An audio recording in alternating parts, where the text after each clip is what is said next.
Welcome back to the Comfy Chairs, a podcast from 123 Limited. This is Kate, your host. I'm going to take just a moment for a quick update. I've gotten some really good feedback about the audio levels of the Comfy Chairs and wanted to let my listeners know that we'll be raising the volume for subsequent episodes. So you may want to adjust accordingly so we don't hurt your ears. Thanks again for the feedback.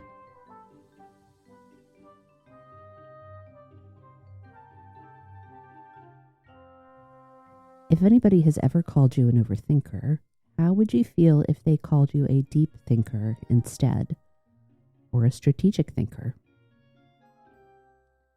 These questions are important ones that today's guest has asked herself and her clients, and she's answered with the idea that overthinking and deep thinking are two ways of using the same skill set. One brings more servings of anxiety and hesitation. The other offers growth and peace. I know which one I want in my life. Today we're going to explore how the ways we think and the motivations behind our thought patterns can impact our productivity, relationships, influence, and well-being. Basically everything. Welcome to the Comfy Chairs, Kim. I'd like to ask you to take a moment to introduce yourself. Hi, Kate. Thank you so much. So I'm a lifelong overthinker. It's been overthinking everything for at least 4 decades, and that has taken me to many places, changing careers, changing countries. And through that time, a lot of it's been driven by anxiety. And so I've learned various ways to work with this, tame it, and figure out how to get things done and feel good about what I do and all of that, basically turning overthinking into expert thinking. And so now my mission is to help others do the same and make sense of the things that they're trying to do and achieve in their lives. I love that. When I saw your profile in the podcast guest host matchmaker system, it's like, oh, this woman gets me. And I think in my note to you, I was like, I have this lifelong love-hate relationship obsession. I don't know, maybe I'm overthinking it with overthinking. Yeah, so, what do we do with all of this? Yeah, so I feel like I have a lot to learn from you because overthinking fretting is how we talk about it in my family. Has been a thing in my whole life. And also, I can't think of somebody that I know that doesn't overthink at times. Right. And particularly, since I want to be here for people that are interested in leadership, I see leaders ruminating and worrying and fretting a lot. So I'm really excited for this conversation, both because I think it has so much relevance and I'm hungry for the insight that you have. Well, I'm still learning every day, so I'm going to be learning from this conversation and all the conversations I have as well. So I don't have overthinking dialed. It always comes back. There's always more to fret about. Yeah, well, I'll quote my father here. It's a good day when you learn something new. So let's every day's a good day then. Yeah. Yeah. Well, where I'd like to start, Kim, you talk about thinking as a skill set, which I love. And I'd like to hear and discuss what skills you include in the framework for deep thinking. Yeah. So I think that overthinking and deep thinking or expert thinking or any other form of more productive thought are basically the same thing. Just overthinking is driven by an anxiety, and the other forms of thought are driven by curiosity or other more productive things. And so it's the exact same skills that you're using, it's just towards different ends, different purposes. And some of those skills might be things like, so every overthinker I know has an amazing ability to focus, but probably not on the most helpful aspects of a situation. They also have a very keen memory about replaying a conversation maybe that's in their head, rather than, let's say, if you're deep thinking, you're replaying or calling upon a memory of something else that might be more useful in some way. Same with rehearsing. That's another skill. and analyzing, really kind of picking things apart, digging deeper, and also gathering feedback, right? So just kind of going in and seeking in a memory or in a thought or with your friends, really trying to, you know, suss out like what do they think about this work situation, and it's Mm, always that drive to get new information or new insight or new angles to explore, maybe new answers to whatever it is that's vexing you. great. Now, are those skills that you see as ones that we can develop? How innate are each of them? Oh, that's a good question. I think it depends. Yes, my favorite answer. Yeah. Um, yeah, I think that's going to vary Hmm. and from person to person. And I definitely think different overthinkers, different people are going to have different tendencies, Yeah, right? Just the same that some overthinkers are going to be really maybe in the rumination space, which is very backward looking, yeah. past looking. Whereas future trippers, they're in the forward space, right? Some people live there and some people live sideways in the overanalyzing space, right? So, yeah, I think you can probably you can hone those skills. I'm sure some of them people have a predisposition or a tendency Hmm. for, but I think the key thing is probably being able to rechannel or repurpose the skills.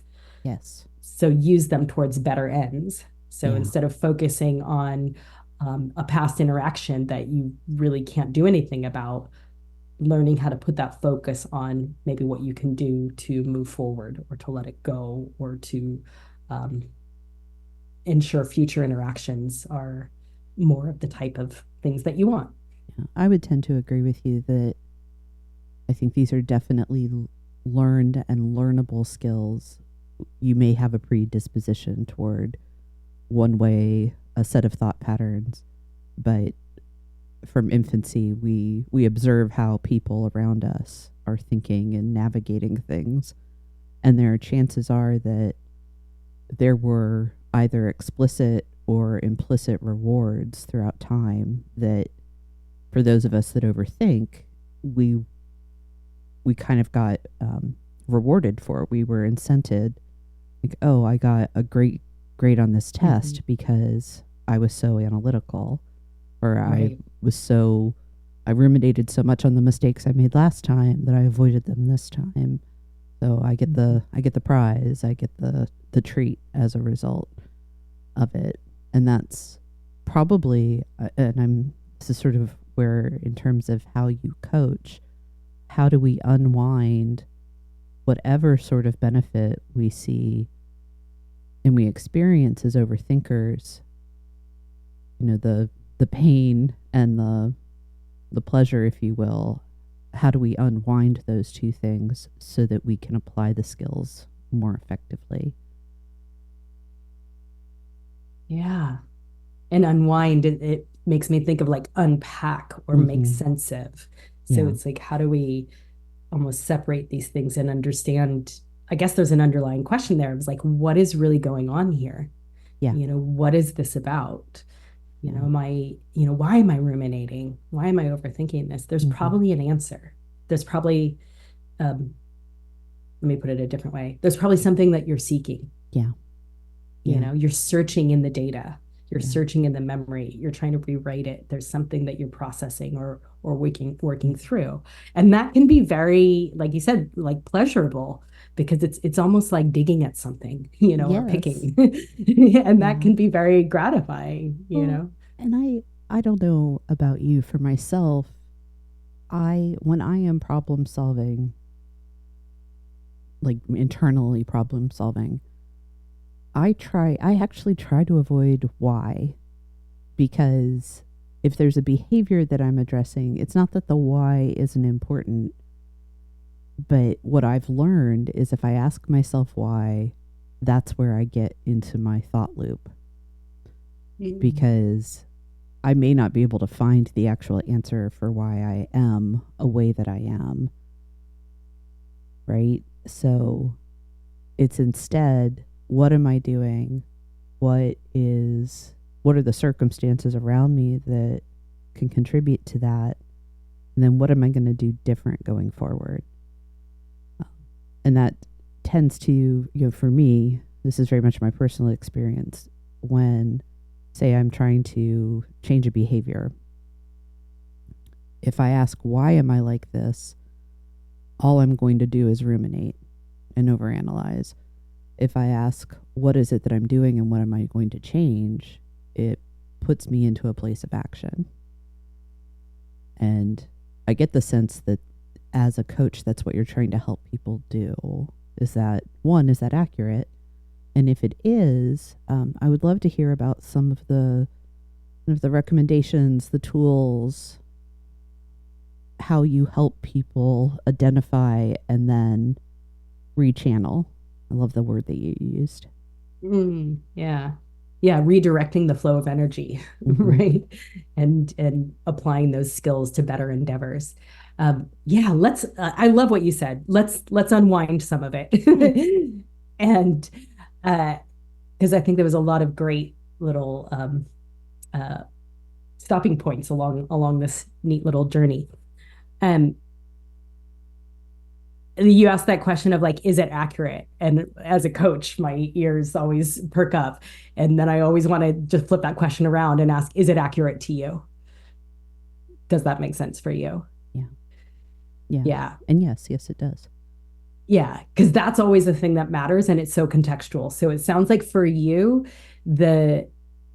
you've identified that asking the why question is not productive. That's going to send you down a path that it's not useful information. And one of the things that I'm thinking as a coach, and then I offer it to anybody that they can self-coach and ask themselves this question that I'm always asking, which is it useful? Mm-hmm. Is what I'm doing useful? Is this thing useful? Is this question useful?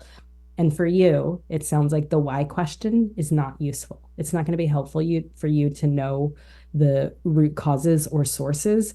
In fact, for whatever reason, that's going to prompt or trigger a whole line of thinking that is not going to be a healthy cue for you to engage in this other behavior that you don't want to be engaging in. It's not a productive habit loop for you. I wish I could take full credit for that realization, but that is definitely thanks to therapists.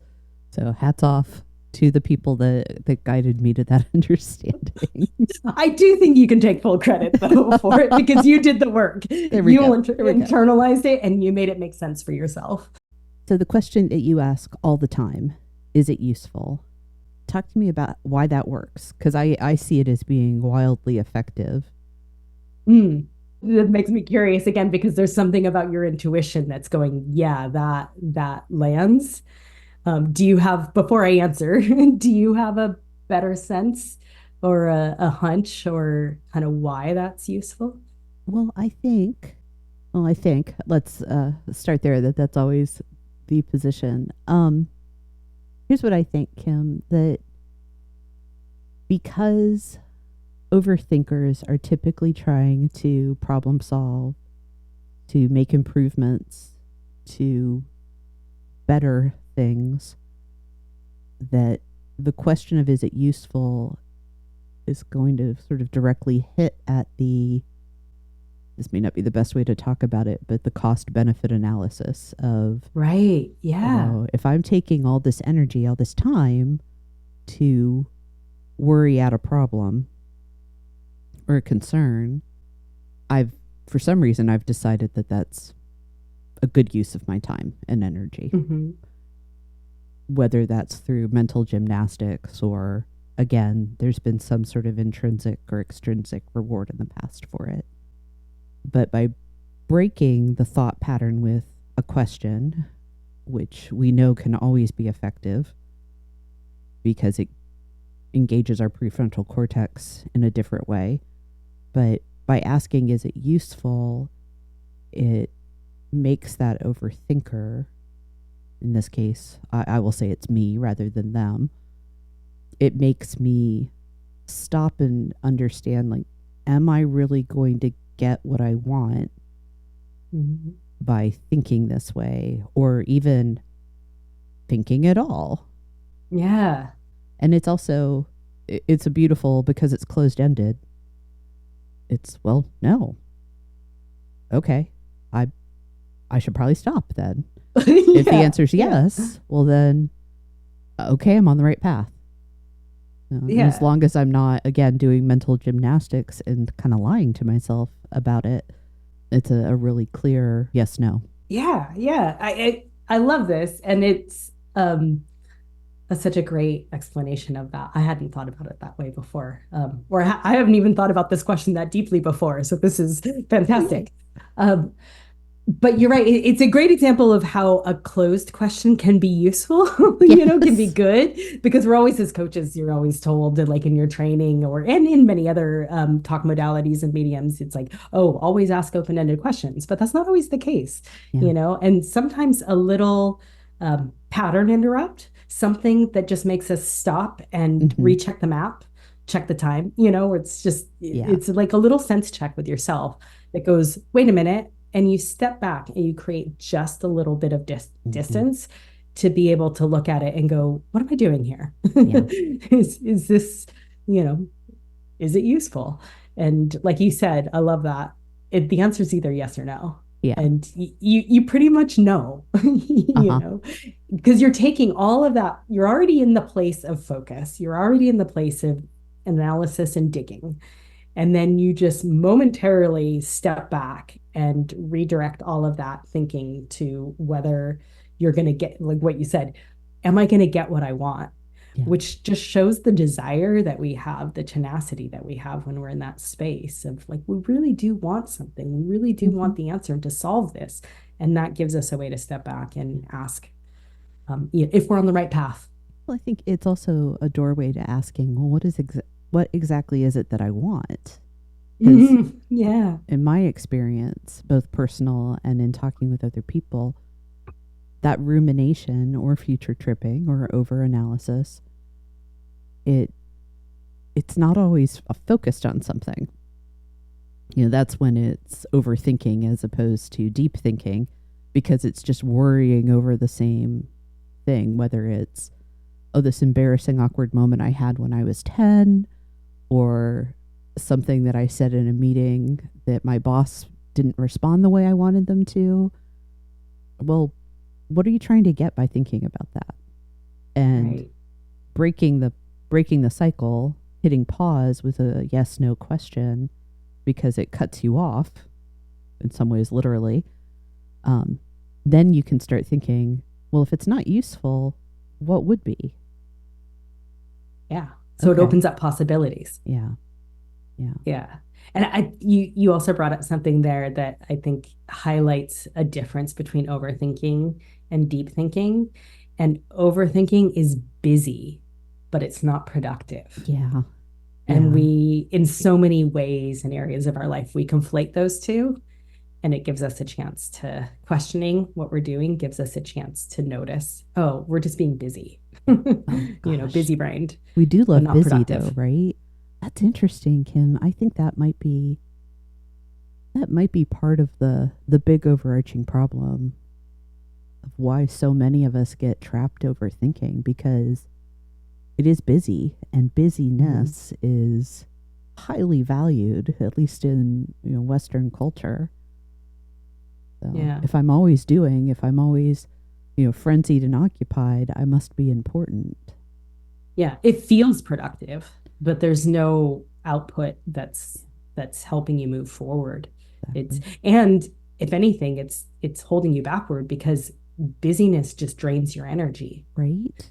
And the more your energy is drained, the harder it is to see and stop. Yeah. We're just kind of sinking into the sand. Yeah. Last week I was doing a coaching session with somebody that we were referencing her everything disc style, which is conscientious. And, so very detailed, very aware of right answers, wrong answers, wants to be right, wants to be expert, which sings to me because I have a CD style, conscientious and dominance. And we were kind of talking through how you're using your energy, where are you focusing it. As somebody with a conscientious style, you have this kind of superpower for details and expertise. And the example I shared with her of like where overuse of the skill, my husband and I had the opportunity to officiate a wedding for some friends. It's been almost 3 years ago now. And there are still days where the random thought will come through my head of what if we didn't fill out the paperwork correctly? What if our friends are not legally married? And the language I use is I'll get wrapped around the axle worrying that our friends are not legally married because maybe I didn't fill out the paperwork correctly. Uh-huh. And in talking with this coachee, I'm like, think about how much energy I am wasting on this concern that obviously doesn't really exist. Yeah. Because if that were true, then it would mean what? We'd have to do the paperwork again. I'm sure somebody has gone down that road Exactly, and had right? to fix the Yeah. paperwork. But I mean, I think we all have some version of that story that Mhm. lives in our heads, right? Yeah. And there's a story under the story, which is what we make it mean if that were true. Yeah. What does it say about us or me if I didn't do the thing that I'd Mhm. intended to do? Right. You know? Well, it's catastrophizing, right? Like, oh my Yeah. goodness, I must have. One, it puts me at the center of things. It makes me a very important player, Yeah, I love that. right? Yeah. Which Yeah. is, you know, So much riding. The whole marriage is riding on this. right? It must be about me. Um, Other people's marriage. No, Catherine. Yeah, you've knock it off. invalidated the whole thing. Right? I think that's one of the things to watch for. You know, if we're trying to rechannel to refocus ourselves, is like you. I love the question of, well, if it is true or if it does happen, what does that mean? Like, Yeah. What's okay, the story? yeah, Yeah. and in this case, What does well, that say about me? yeah, and then there's also the this particular set of circumstances.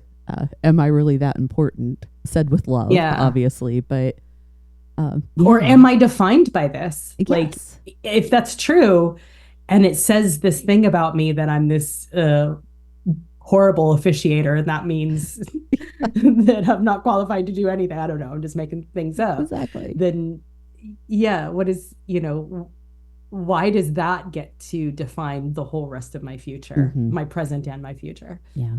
Well, I love that, Kim, because what we're talking about then is, you know, value based thought and coaching, right? Because this is not who you are. Right? You have intrinsic worth outside of whatever it is that you're concerned about, whatever it is that you are just, you know, like wearing down smooth. It is not you. You have intrinsic value. You have worth. So let's take your little worry doll and set it to one side for a moment. I love the worry doll. Yeah. I have thought gremlins, so I think of things similarly. And yeah, I have this one called Dread Buddy, and Dread Buddy comes and visits me before in the hours, days, sometimes, or even week before a meeting, and says, just wreaks havoc on everything. But I've learned to befriend and tame Dread Buddy. There we go. Yeah, tell me a little bit more about that process. Like the Dread Buddy, I love that, even though it's not a friend that you want. No, but they're just there. Why would you want to befriend Dread, Kim? I think of it like this little gremlin that pops up and is like tugging at my sleeve. Okay. And it means well. It's trying to warn me about something. It's trying to say, look, you have anxiety. You have a fear about this thing that you're about to do. And I've shown up because you've not addressed any of these concerns or fears up to this point. So now I'm here. And befriending it, taming it, calling it whatever you will, is my way of saying, look, I get you're here. You can be here, and that's fine. I'll deal with you here by my side, but you're not going to disrupt my day. You're not going to derail my plans. I've got work to do. I've got things to do. And I think the bigger skill that I've had to learn is, and this ties into resilience and all this, is to to be able to sit with these Mm. feelings, these hard things. And we can do hard things. Yeah. We can, show up to the thing when we're not feeling well. But it used to be that I couldn't. It used to Hmm. be that it was just, or I would get through, but it was a horrible, miserable experience. And I've found a Mm. way to just have the anxiety or have the feelings, have the dread, the doubt, and have it be lesser, have it be there. So have feelings, but not have them take over. They're information. They're telling me, yeah, this is something you care deeply about, but you're not going to get in the way. I really like that, Kim. The thread that I hear running through that is a level of awareness, because literally you need to be able to name what it is you're feeling. It's not just I have good feeling, I have bad feeling. It's I have dread. And okay, what is dread telling me? Why has dread shown up? Yeah. It's like, oh, dread's here. Yeah, dread shows up for a reason. So if I can name that it's dread as opposed to anger or apathy or hunger, jokingly, then I've identified it, I've named it, and now I can look it in the face and figure out Yeah. what I need to do. Yeah. Yeah. And I think there's another question we can ask ourselves there, which is something like, who's with me right now?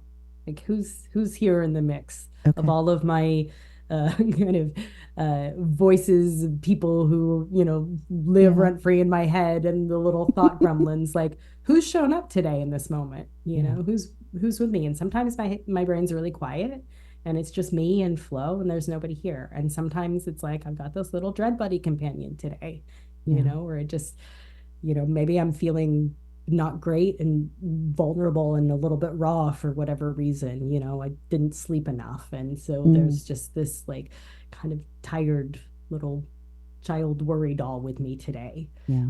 or whatever it is. But I think there's something really important with the naming and the identifying, because I think names and labels give form to the unknown. They help Hmm. us make sense of things. We Totally can agree. definitely take that too far. And I've come a long way in changing my view about labels and names for things, and especially diagnoses.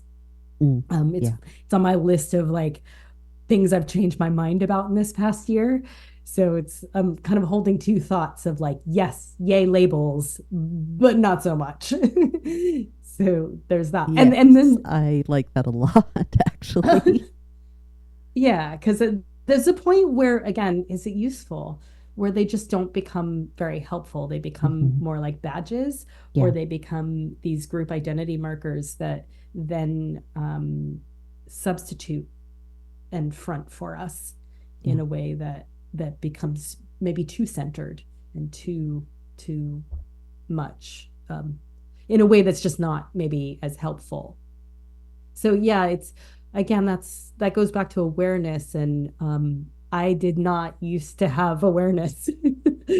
I only got to this point through years and years of overthinking in unproductive ways, without awareness. Yeah. And so that's, I think for other people it probably won't, hopefully won't take as long to get there, because we've got tools and skills and coaches out there. Hmm. Gosh knows I needed one. There's lots of ways to, change can be small, and it can be impactful and quick as well. I think there's things I could have known that would have helped me along the path much quicker. Yeah. That's a that is a form of rumination, though.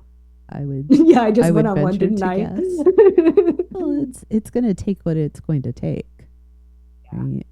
And hopefully you learn the lessons you need when you need them. Mm-hmm. Yeah. I think that's all we can kind of hope for ourselves, Yeah. is that I'm learning along the way. And when I'm ready for a lesson, it will click in for me. And picking up and chewing on it constantly is probably not the best way to get there. And once I know better, am I doing better? Yeah. It's I something think I've there's a lot to that. enjoyed about a lot of kind of the ideas and the questions and the kind of the incidental coaching that you've been giving me in the last few minutes is how action focused it is. It's what do I do with it? Even if it's, I'm going to sit with my dread for a little while, let myself feel the feeling. It's not so that I keep thinking, it's so that I can act. Yeah. And action is possibly, I'm going to say this and I definitely want to hear your reaction to it. I think action is the antithesis of overthinking. Yeah. Overthinking can prevent us from taking action. And sometimes action is what we need to do. Yeah. Even if it's small, maybe especially if it's small. I think It's that's just, actually the thing is yeah. if you're trying to recover from overthinking, don't expect yourself to suddenly be 100% different. It's what are the Yeah. little steps that I can take? Yeah. Almost the littlest, Yeah. and yeah, and just break it down into smaller and smaller bits. And sometimes that can be really, really impactful. I think of it like removing a splinter. A splinter in your finger can cause so much suffering. Yes. And the world is centered, revolving around it. It's like your finger's throbbing and you can't think of anything else. And then you remove the splinter, and then all of a sudden you're able to move your whole body. Yep. You're able to free your thoughts and think about other things. Something you said a minute ago about yeah, being action oriented. It reminded me of that question of why, or any question that we ask ourselves is, okay, if I get the answer, what am I going to do with that information? Mm-hmm. Right? That's the next logical question. That's a very action oriented question. Like, what am I going to do about it? Yeah. So if I'm chasing this answer of why, or I'm looking to label something, okay, what does that get me? What am I going to do with that when I have a label for something? Mm-hmm. And yeah, sometimes that's very useful. And it's like, yeah, it gives me a way to identify it, and that's very helpful and it feels good. That's useful. Now I can categorize it. Great. And sometimes it's just not. Yeah. And we'll know, Yep. as the more we ask ourselves these questions. So Kim, we've been pretty focused on the overthinking, the anxiety side of the Mm. equation, naturally. Um, but it's the other side where we are using our powers for good. Yeah. That I think it would be really fun, but also beneficial. It'd be useful for us to talk about the side of deep thinking, of curiosity. By my lights, I think the bridge between anxiety and curiosity is imagination, because I see those as being anxiety and curiosity are ways that imagination plays out in the world. Yeah. This is not an entirely original thought. It's based on a quote that I saw. Worry is imagination misapplied, if you will. It's a misuse of it, as I'm creating worst case scenarios. I'm imagining the worst that could happen, and that generates feelings of worry and anxiety in me. Where the other side is curiosity and imagination. When they're playmates with each other, there's so much possibility. How do you coach people to differentiate between imagination that results in anxiety and imagination that sparks more curiosity? Such an interesting question. And I hadn't thought about that idea before, about the worry is misapplied imagination. Love that wording. I wonder if there's something about the direction of this. Like, imagination's the constant here, right? Imagination's the thing that is throughout all of this. Let's look at this a different way. My brain is going in too many I different could see directions. it. I could see it on your Yeah, yeah. face. I love it. It's fun to watch you I think. don't. Can you ask that a different way? Oh, let's see if I can. I guess it's how do we learn? How do we learn to direct our imagination? or to recognize when imagination has gone awry. Yeah. Yeah. Okay. Because here's sort of what I think of the sequence of events. I get curious about something. Right? I wonder Mm-hmm. kind of questions, or what if. So I start imagining. My curiosity has led me to this. I've thought through what could go well, what could go poorly. I've imagined how I'll respond to it, and it has prepared me. Dread has not been invited to the table. Or I immediately start creating these scenarios, and instead of being like, check, check, check, I know how to deal with that, it just spirals, and I'm a bundle of nerves. Those things happen so quickly. So, what is the sense check that I need to be able to corral where my imagination goes? Yeah. Does that help? Great example. That was a Yes. longer Yes. question than the first one. Yeah, but I think that the core question in all of that is, how do we shift from anxiety-driven imagination to curiosity-driven imagination? Yes, that is the question. Thank you for capturing it inside of all of Yeah, that. and they're very similar, but they lead you down very different paths Mm-hmm. with very different experiential outcomes. Yes.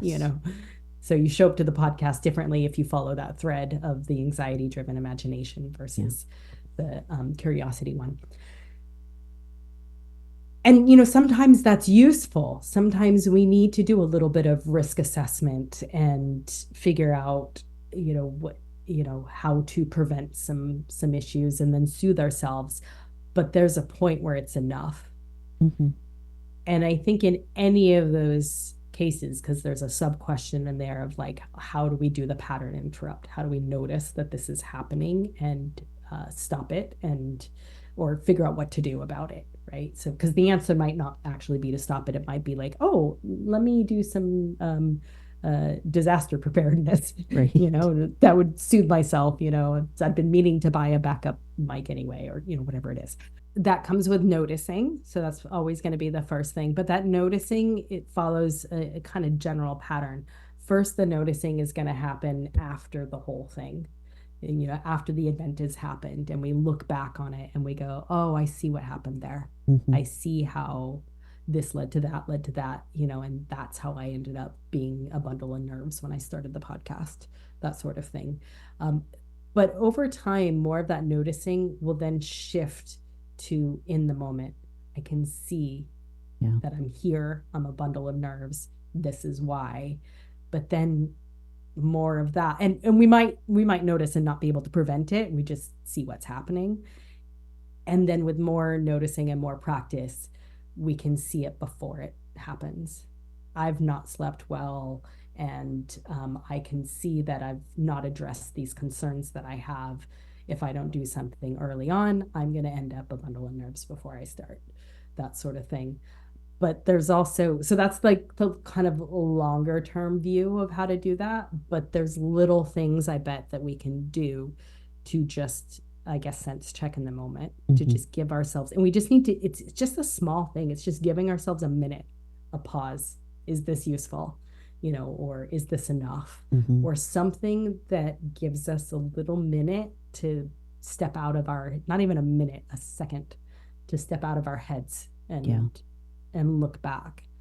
And there's probably lots of different things we might do. We might set a timer and have it be our I always set a timer I'm not saying I do this, I'm just making something up. I always set a timer 5 minutes before an event, and when that timer goes off, I know it's my minute to reflect, or something.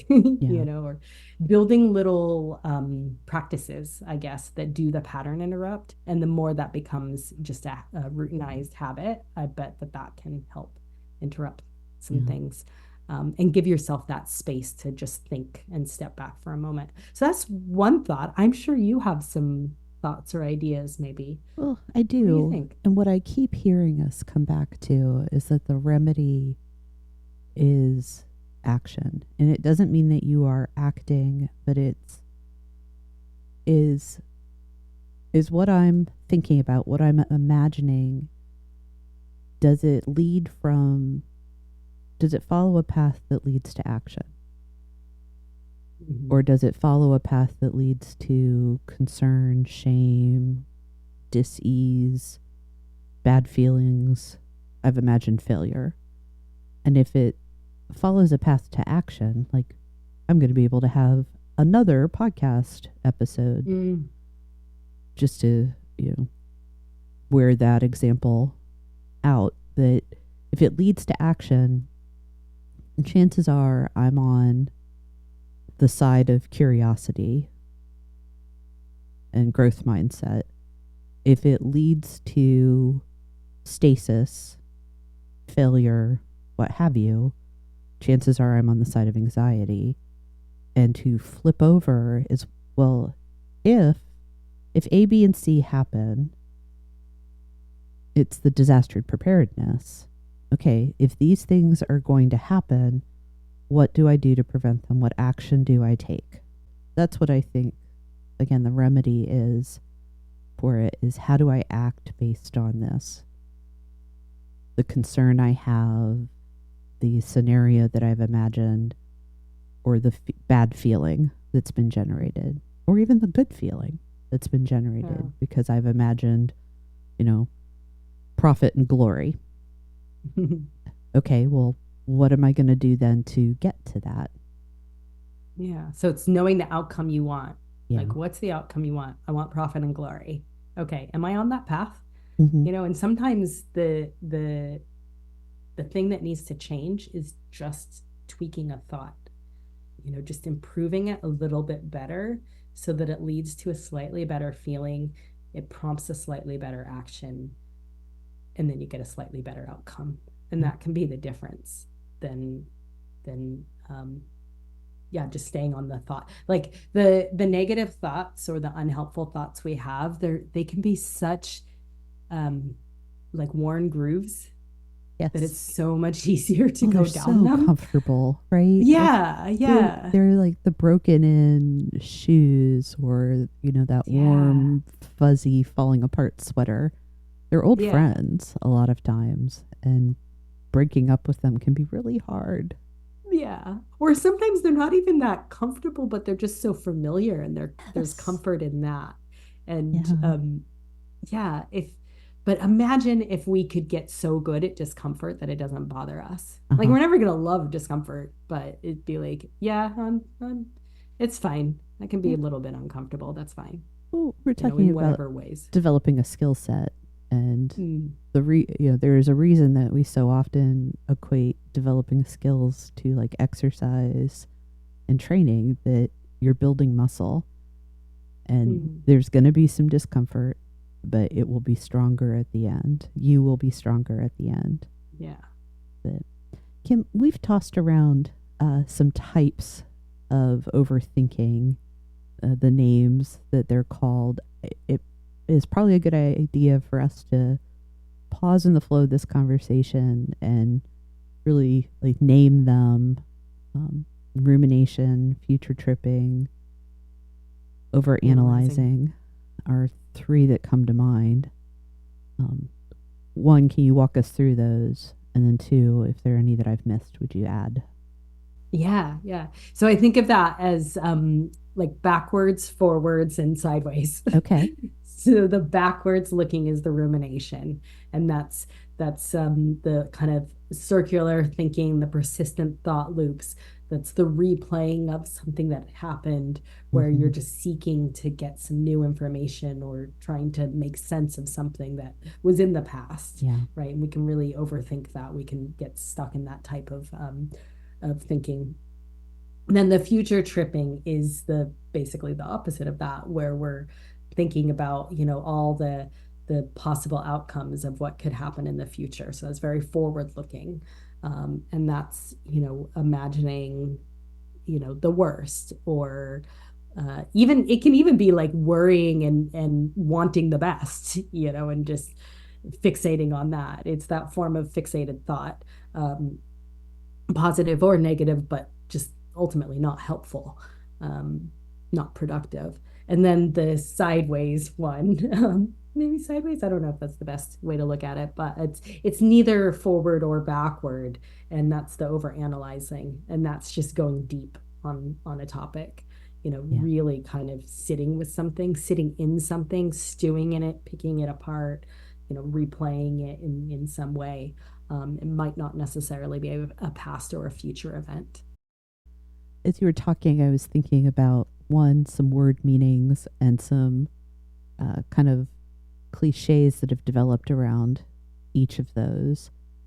And one of the ways I personally like disincent myself from certain behaviors is to make negative associations with them. Yeah, that's great. So like rumination, it's a beautiful word, isn't it? Rumination. It's It fun to is say. until you know what it comes from. And Do you then know when the you know what it etymology? comes from, it's absolutely gross. For people that don't know, a ruminant is an animal like a cow that ruminates on, in this case, it's cud. Yeah, So chews it's their this cud. idea of I'm taking something back out, like, oh, from this stomach, it's coming back in, and I'm continuing to chew on it so I can digest it. Yeah, I already ate it and I'm Yeah. gonna re-eat And it again and again. yeah, well, cows' ability to do that is awesome and amazing. The idea that I'm just chewing on something that I have already eaten, Uh-huh. ugh, so Yeah. gross. Why would I want to do that? So I don't want to ruminate. I want to maybe consider, I want to reflect. But if it becomes so all consuming that I'm behaving like a cow, let me set that to one side. I don't want to do that. It reminds me of like James Clear, author of Atomic Habits. He talks about the habit loop. And one of the things is to make the thing that we don't want to be doing or the behavior that we don't want to engage in, make the cue less visible. So it's less easy to do. Make the craving to do that less intense. Make the response harder to do, Hmm. and make the reward less great for having done that thing. Okay. And so by putting these negative associations with all of these things, we've reduced that craving a bit. We've Hmm. kind of made it less appealing and less rewarding to. And there's Yeah. probably more we can do in all of that to deal with the behavior we don't want, but there's always another side to this with behavior change that we tend to overlook as people, which is the, well, okay, well, what's the thing we want to do instead? You've got to Like, we replace don't it with change, something. yeah, we don't change behavior until we know how to replace it. So what are we replacing it with? And whatever we decide what we want to be doing instead, we want to make that cue way visible. We want to make that craving like really intense. We want to make the ability to do it easier, and we Hmm. want to make the reward greater. Yeah. So in my mind, the easiest thing to do is to just shift the energy that we're the overthinking that we're doing, the thinking that we're doing, and shift it from the anxiety driven to the more curiosity, more productive. So we're just taking, okay, I'm going to keep doing what I'm doing, but I'm going to put it to a better end. I'm going to ask myself a better question, Yeah. or I'm going to, well, I guess we could, yeah, reduce the time that we're doing. We could try to lessen this, but one thing that might help is to start with just redirecting it. It's like redirecting traffic. That's exactly right. I think replacing and being very intentional, like, all right, so if I'm somebody that ruminates, what am I going to replace that behavior with? What Mm-hmm. is what is its not evil twin, right? Yeah. Like, what am I already doing? Okay, well, Yeah, I'm thinking, I'm like, why don't thinking. I just do that better? Yeah. Well, I'm going back to the skills that you listed at the start of the conversation, like ability to focus. Well, Yeah. that's definitely happening during rumination. I'm definitely focused on a thing. I'm focusing on the bad outcome that could happen, for Yeah. example, because 3 years ago I did X and Y happened and I hated Y. So I'm Mm. I'm stuck on that. Well, What if instead of doing X, I do Z? Okay, let me imagine the great outcome that could happen because I change what I did. Mm.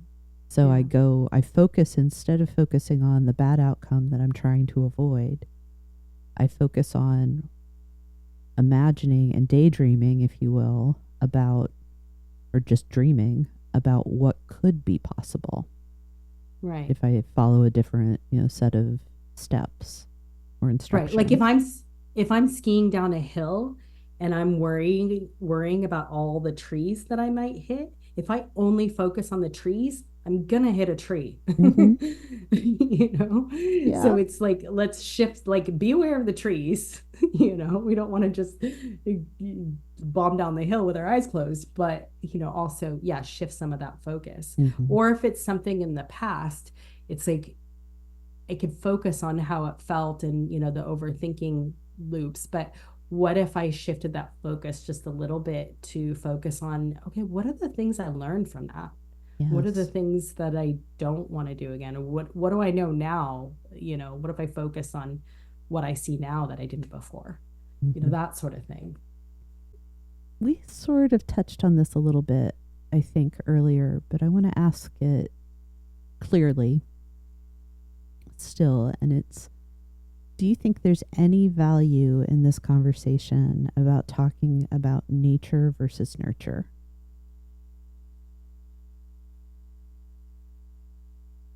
Oh, this gets back to some of the things we've covered. Yeah.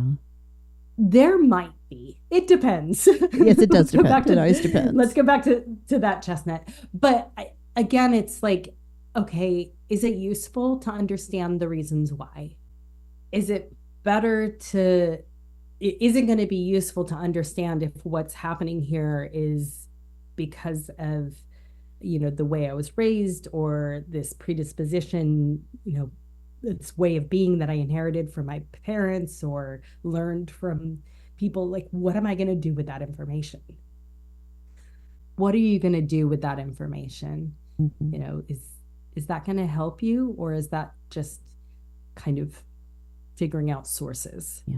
um, Where I think it could be beneficial to be aware of, this could be I'm somebody's curious nature, or this could be a result of everything that has led up to this moment. Where I think that might be useful is in leadership. So if I am the manager of an employee who has future tripping tendencies, who is constantly catastrophizing, their productivity is impacted. They're impacting the team by constantly worrying about all the things that could go wrong. And I need to coach and mentor them and help with their performance, acknowledging the fact that this may be intrinsically who they are, or this could be something that goes all the way back to their childhood, that their mom was constantly worrying about everything, so they worry about everything now. Just being aware that there may be factors that I don't know about that have contributed to this behavior. I think that's where it comes into play. That people who overthink may be doing it because of their nature, or they may be doing it because they've been nurtured, and acknowledging that and not being concerned so much about the why, but about how either of those cases can impact their ability to change over time. If they had a little bit of an inkling to it, and again, mom was a worrier, so they're a worrier, that goes back a really long time, and I can't expect instantaneous change.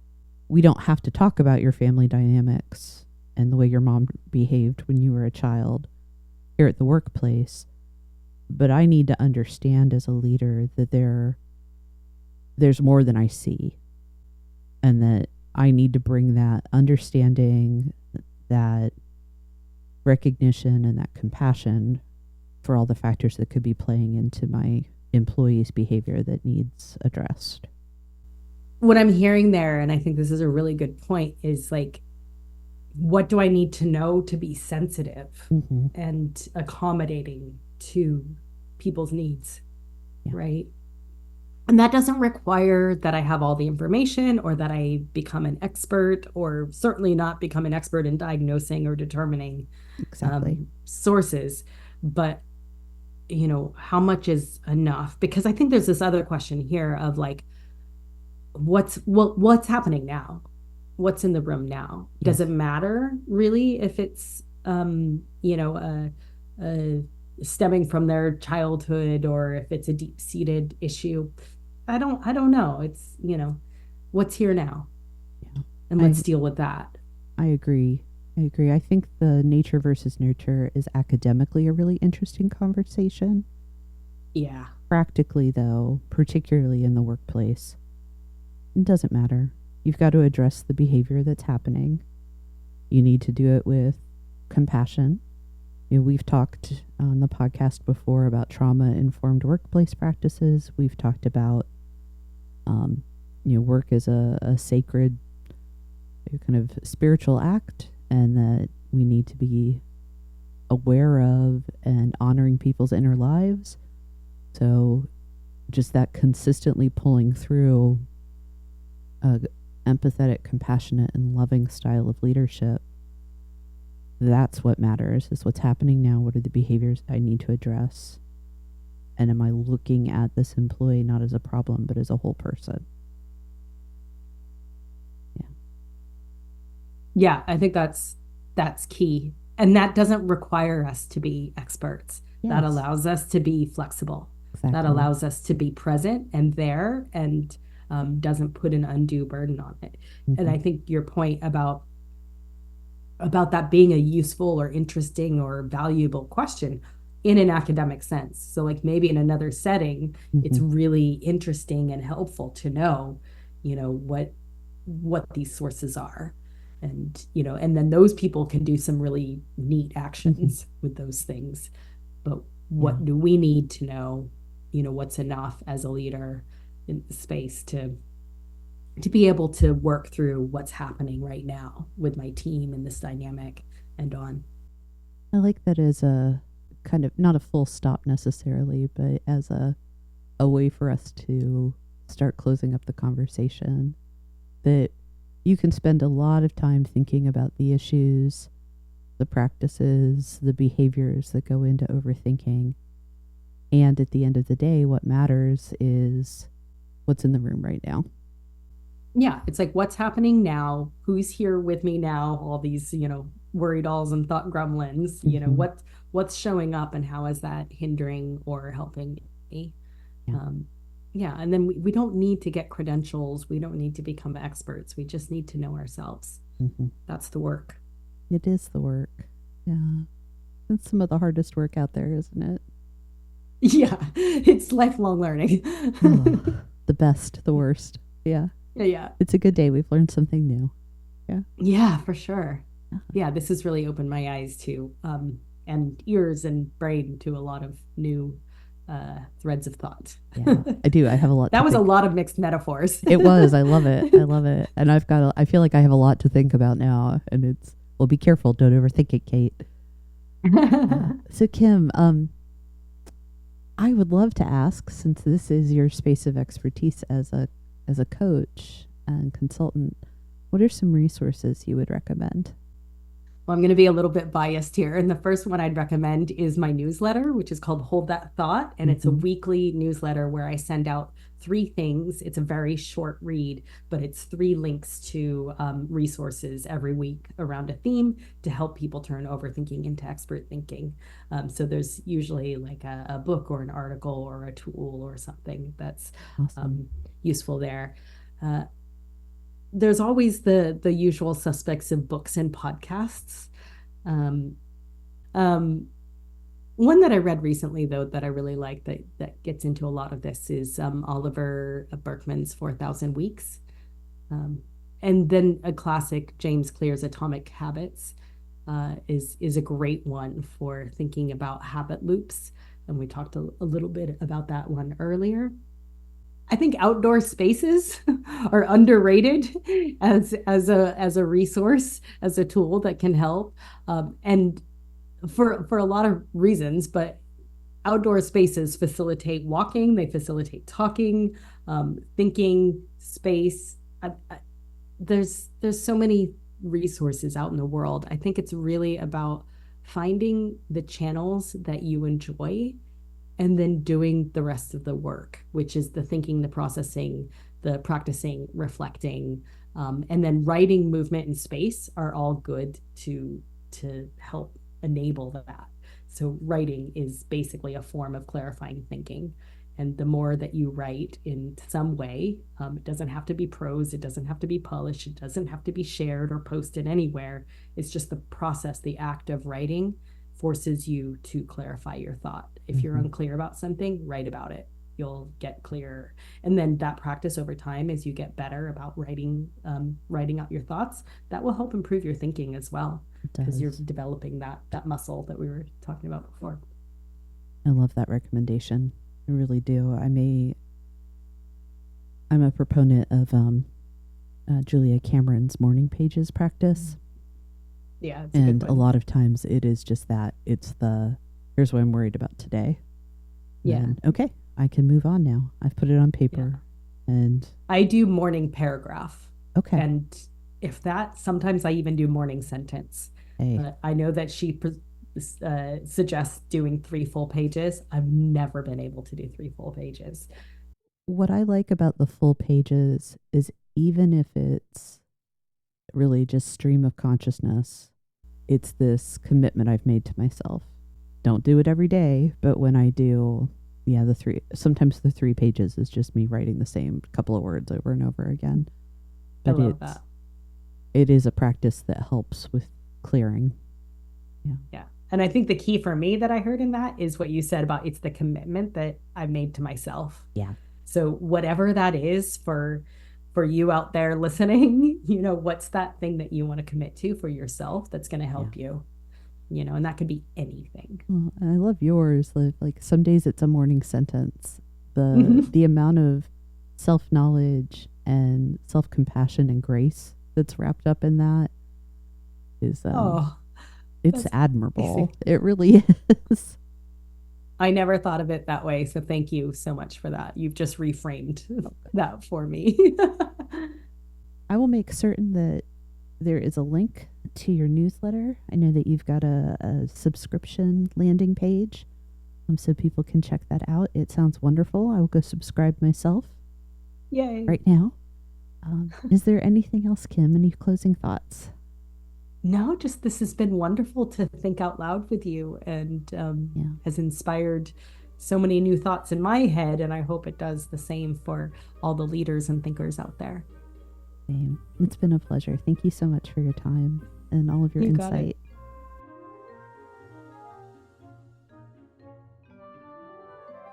If you enjoyed this episode and you'd like to support the podcast, please subscribe, leave a rating or review, or share it with others. You'll find Comfy Chairs updates and other thoughts on leadership and learning on Instagram at 123 Limited. That's ONE23 LTD.